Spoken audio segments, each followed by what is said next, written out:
Shalom, giving all praises, honor, and glory unto Yahweh Basham, Yahushai, Basham Rokakadash, Barakata Yahweh, Barakata Shai.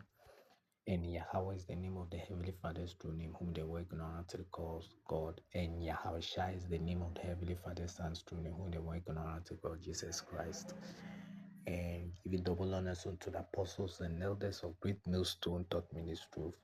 And shalom unto the sincere Akiam around the world, teaching this truth in sincerity and diligently. And these videos for the Negroes, Latinos, Native Americans, and all scattered Israelites around the world. And in today's news headline, we see this two powerful Edomite nations trying to pursue peace, and it states U.S. President Donald Trump, and Russian President Vladimir Putin meet to pursue peace.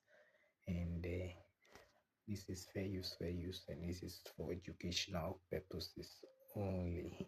So I'll go ahead and play this video from Fox 61.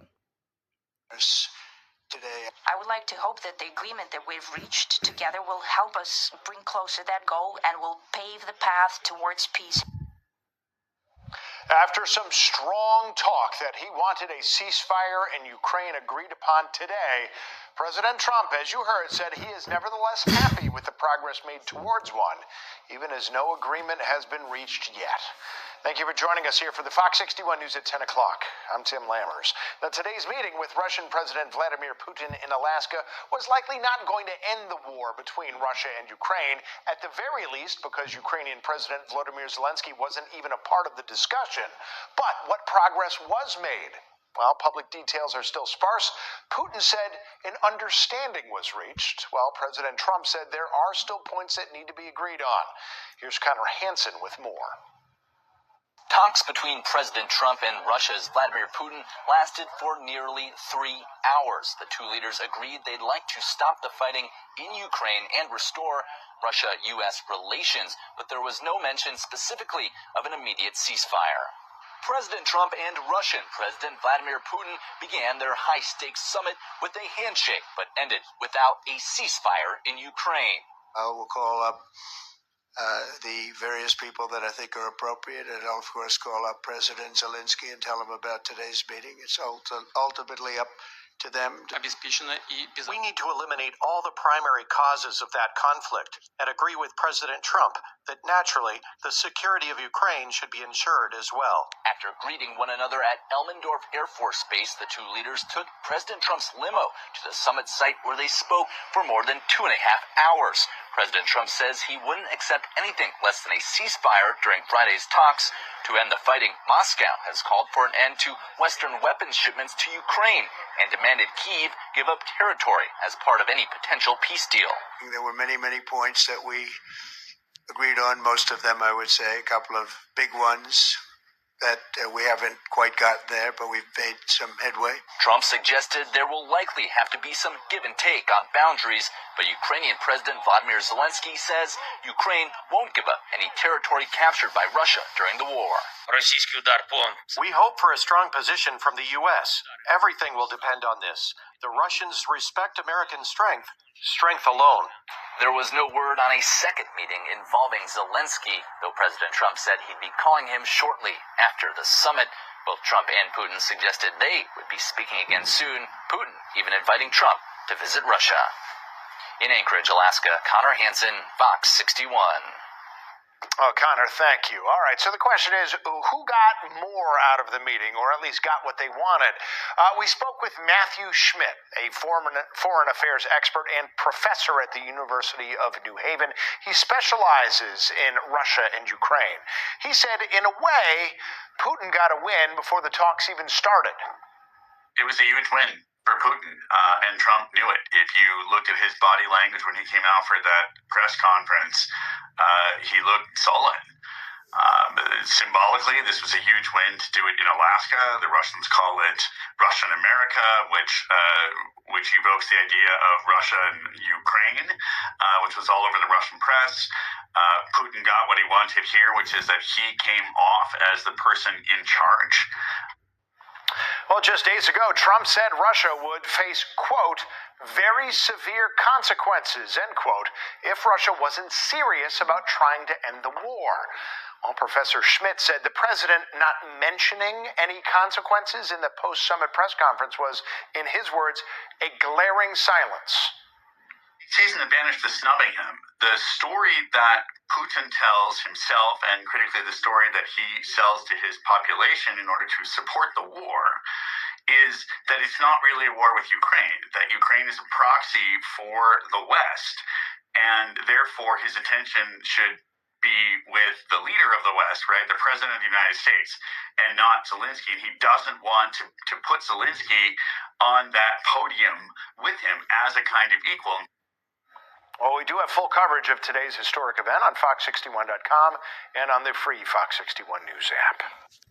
So there we have it. We see these two leaders of these Edomite nations, and like the Lord said, the Lord is angry with the wicked every day. So he states here, pursuing peace.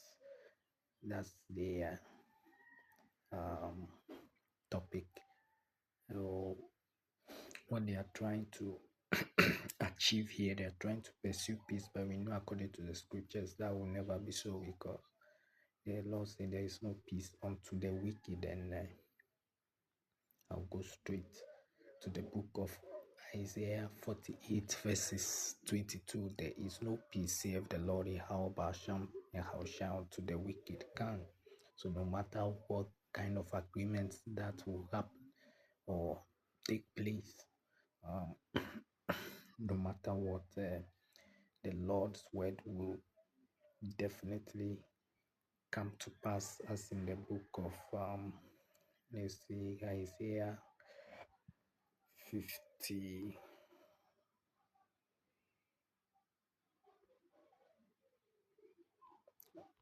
Isaiah chapter 55 verses 11. So shall my word be that goeth forth out of my mouth. It shall not return unto me void, but it shall accomplish that which I please, and it shall prosper in the thing whereto I sent it come.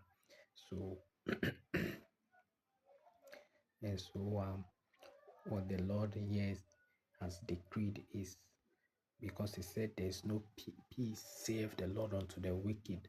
No matter what, war will definitely come between Russia and USA, because the Lord has said so. He has prophesied so. So his words shall not go out void. So all these gimmicks that they are doing, it's all in vain. No matter what, war will break out between NATO and Russia, or between Russia and the US at a point in time, and with the Russians firing their thermonuclear weapons upon Babylon the Great. And I'll go to this final precept, which is First Thessalonians chapter 5 verses 3. For when they shall say peace and safety, then sudden destruction cometh upon them, as travel upon a woman with child, and they shall not escape. Come, because you know, if a woman wants to give birth, she starts to have that contraction. It will start and stop, but eventually a time will come where those contractions can no longer be contained, and it will keep on going in higher and higher intensity, and before you know it, you'll be in labor pains in order to deliver that child. That's how um, that's how their kingdom will be. All of a sudden, a very powerful pain will come upon this Edomite kingdom. There will be chaos, turmoil, and absolute destruction that will come upon their kingdom, and then the final topping will be the final thermonuclear destruction of their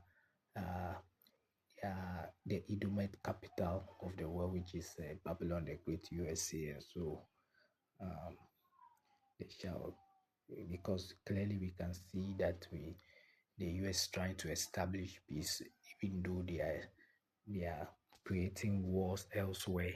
They are trying to be like the Most High, where they try to use balance, where they create war somewhere, and then another place they will try to pursue peace. But the thing is, they are not like the Most High. They wouldn't be able to contain or control whatever thing they are doing, to blow up in their face. And what will happen is everything will completely spiral out of control, and then that will lead to their eventual destruction and downfall of their kingdom. And so today's lesson, giving all praises, honor, and glory unto Yahweh Basham, Yahweh Shai Basham Kakadash, and Shalom unto the elect. Shalom.